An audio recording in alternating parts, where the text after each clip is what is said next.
Well, with snow on the ground, you can't plant your garden just yet, but that doesn't mean you can't have house plants. Here to give us some tips on caring for succulents is Jenny with Nature's Corner.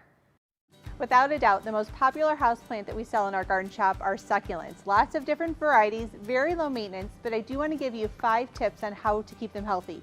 Tip number 1, drainage is your friend. When you're choosing a container for your succulents, make sure you pick a container that has drainage. Make sure it's got a hole in the bottom. If it doesn't, maybe you've got a pot that you could drill a hole. The soil is very important. Don't use a regular potting soil. Potting soil will hold too much moisture. Make sure you use a cactus mix or a succulent mix. As you put your plants in there, it's much more well drained. Make sure you buy healthy plants. There's a lot of different varieties of succulents, and don't be intimidated about which ones you're going to mix together in a container. Just make sure that when you do plant them, you plant them nice and tight. If you want one succulent in one container, that container should be just about the size of that root ball. Water. Tip number 4, when you water, make sure you don't overwater. Again, your pot has drainage, so we're not going to worry too much about it, but you're only going to water when the soil feels very dry. It has to dry out in between waterings. When you do water, you're just watering the soil. You don't want to water over top the plant so the water sits on top.